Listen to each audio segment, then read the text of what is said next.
Good morning, dear students. Today I will teach you the difference between true solution and colloidal solution and suspension solution. True solution में आपको एक बार simple language में बता दूं कि true solution क्या होता है। बेसिकली ट्रू सॉल्यूशन जैसे आपने देखा होगा, शुगर को अगर हम वाटर में डिसॉल्व करते हैं तो शुगर के पार्टिकल्स हमें नहीं दिखते हैं, और अगर मैं सॉल्ट को डिसॉल्व करता हूँ पानी में तो उसके पार्टिकल्स हमें नहीं दिखते हैं। होमोजीनियस मिक्सचर होता है वो, तो वही हमारा बेसिकली ट्रू सॉल्यूशन कहलाता है।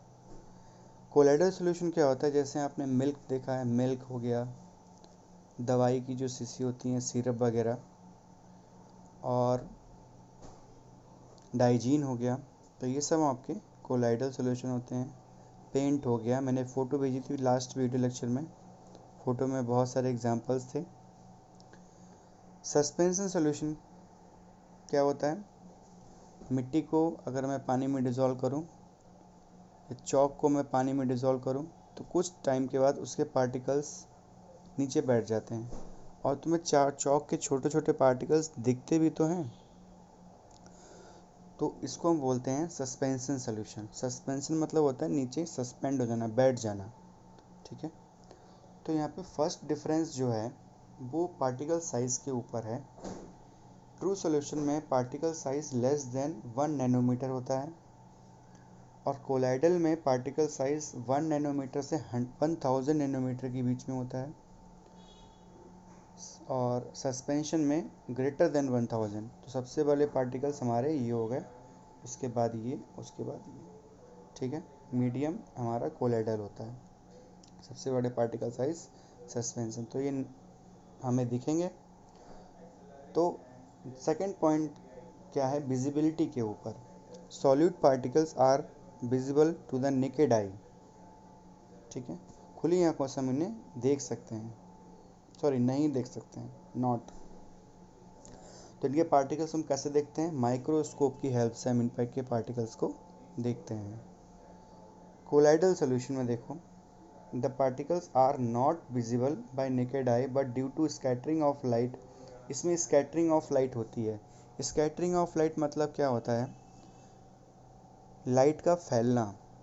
अगर लाइट विजिबल हो रही है किसी सॉल्यूशन में तो उसको बोलेंगे स्कैटरिंग हो रही है। ठीक है, जैसे टिंडल इफेक्ट होता था उस तरीके से। ठीक है, can be viewed under ultra microscope. ये भी, इसके भी पार्टिकल्स हमें अल्ट्रा माइक्रोस्कोप में देखने को मिलते हैं, ये भी छोटे होते हैं इसीलिए।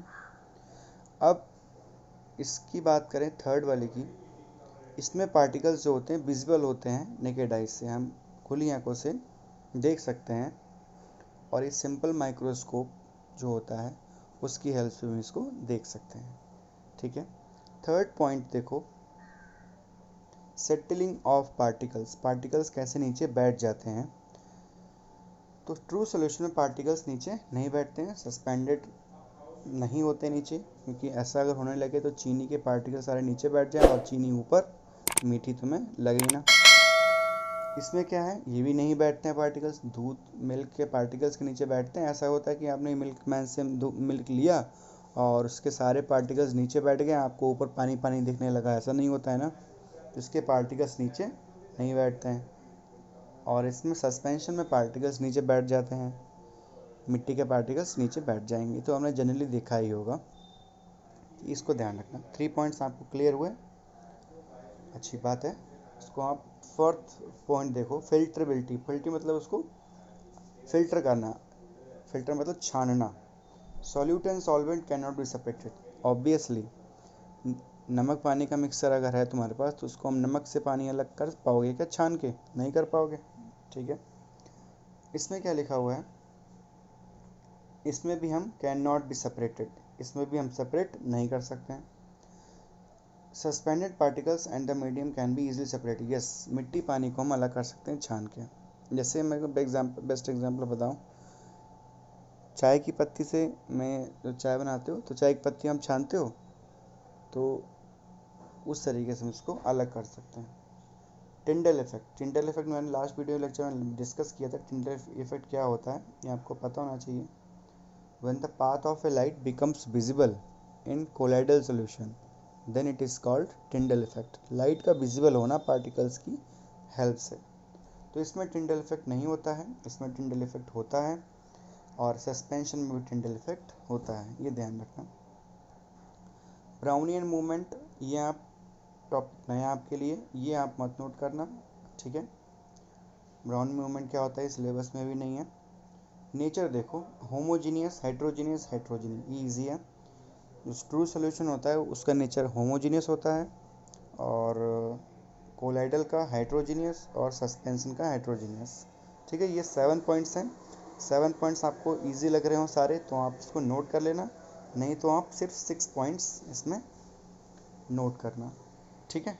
Any 6 point you note down, ये इम्पॉर्टेंट। इसको आप थोड़ा लेंदी लग रहा है तो आप अपना शॉर्ट कर लेना।